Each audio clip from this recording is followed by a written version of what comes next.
Եկեղեցու դեմ սկսած սուր հակամարտության մասին Փաշինյանը խոսել է նաև Մայրբուհի ուսանողների հետ Երևանի պետական համալսարանի ֆիզիկայի ֆակուլտետում լաբորատորիայի բացումից հետո։ Հովհաննեսը այն 70 ուսանողներից մեկն է, որոնց հետ հանդիպել է Փաշինյանը, տպավորված չէ։ Ասաց, որ ձեզ էքսկլյուզիվ ինֆորմացիա եմ մատուցում, այդ ով որ է դահլիճում էր այդ պահին գտնվում, ասաց, որ հանձնարարել է հատուկ մարմիններին, որպեսզի նրանք ուրեմն գնան եւ պարզեն արդյոք Գարեգին Բ-ն հավատարիմ է կուսակրոնության ուխտին եւ ընդհանուր առմամբ, որ դա պետք է ստուգվի բոլոր այդ թեմերի առաջնորդների մոտ եւ այլն։ Հանդիպման ժամանակ Փաշինյանը հակաեկեղեցական մի քանի արտահայտություն է արել, ուսանողն անհարմար է զգում դրանք կրկնել։ Այդ արտահայտությունների հետ կապված ուղղակի ես ինձ թույլ չեմ տա եթերում դրա մասին խոսել, որտեղ մի քիչ ինչպես ես անձամբ որպես քրիստոնյա մարդ եւ իմ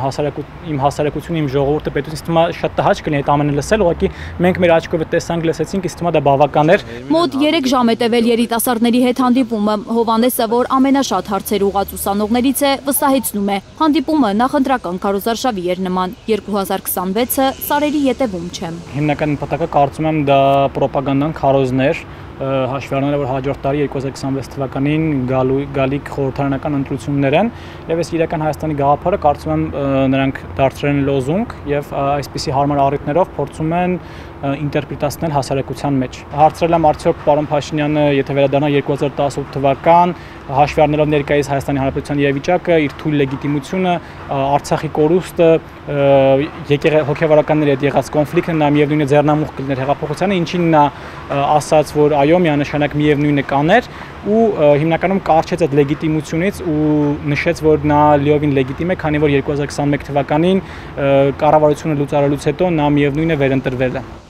Լեգիտիմ ընտրված ու գրեհիկ լեքսիկոնը առօրյա խոսելաձև դարձրած Փաշինյանը իրական Հայաստանի մասին մոտ 1 ժամ դասախոսություն կարդալուց հետո կշերքի մի նժարին դրել է 29743 քառակուսի կիլոմետր Հայաստանը, որը միջազգայնորեն ճանաչված է, մյուս նժարին 300,000 քառակուսի կիլոմետր Հայաստանը, որը աշխարհում ոչ մի երկիր չի ճանաչում։ Որ հեղափոխության հաղթանակից հետո ընտրելու հնարավորությունը տվել է ուսանողներին։ Նա հարցրեց, թե որն է ավելի ծանր, որը դուք կընտրեիք, ես մատնանշեցի, որ միևնույնն է կընտրեի 300,000 կիլոմետր քառակուսիանոց Հայաստանի Հանրապետությունը, հաշվի առնելով թե մենք պետք է սկսենք զրոյական կետից, ապա հնարավոր է հարաբանների հետ լավ հարաբերություններ ունենալ քաղաքականության եւ դիվանագիտության միջոցով եւ ընդհանուր առմամբ հնարավոր է հասնել միջազգային ճանաչման։ Հետո սկսեց խոսել, որ Արագածը եւ Սևանը լացում են, երբ որ դուք տենց բաների մասին եք խոսում, Արարատը էլի մեր հայրենիքն է եղել, մեր պապերի հողն է եւ այլն, բայց միևնույնն է պետք է կարճենք այս 29743 կիլոմետր քառակուսից։ Ջերմ մթնոլորտում չի անցել հանդիպումը, նախ մետաղորցիչ սարքերով ստուգել են դահլիճը, հետո հավաքել ներկաների հեռախոսները։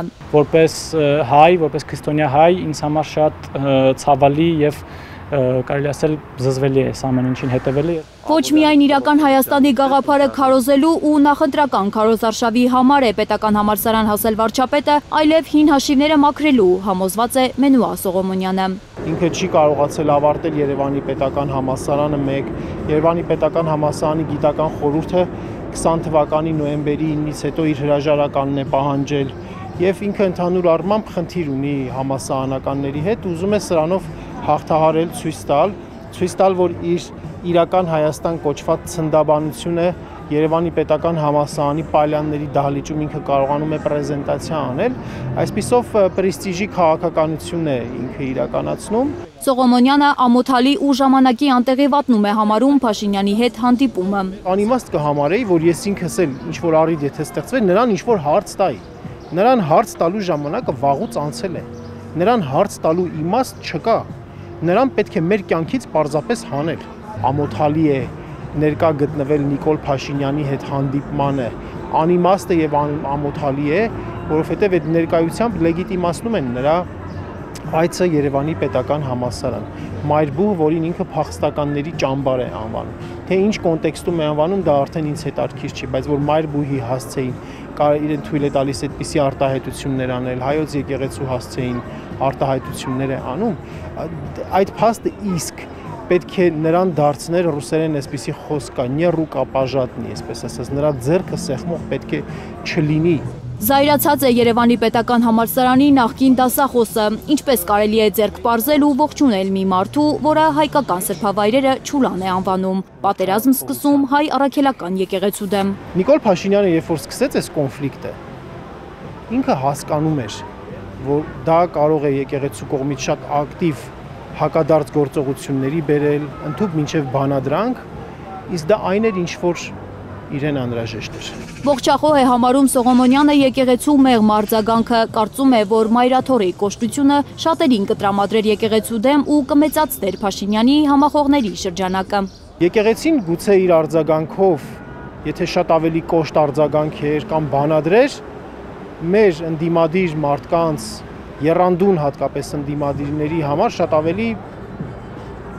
լավ կլիներ։ Բայց եկեք արդյունքի տեսանկյունից նայենք։ Խորացող կոնֆլիկտը, որտեղ ՔՊ-ն բոլոր մեթոդները գործի դնելով կփորձեր հանրության լայն շերտերին տրամադրել եկեղեցու դեմ, իսկ եկեղեցու դեմ տրամադրել կնշանակեր նաև որ իր շուրջը փորձեր համախմբել, հա։ Աննա Գյունազարյան, Առաքել Օհանյան, Հայլուրի համար։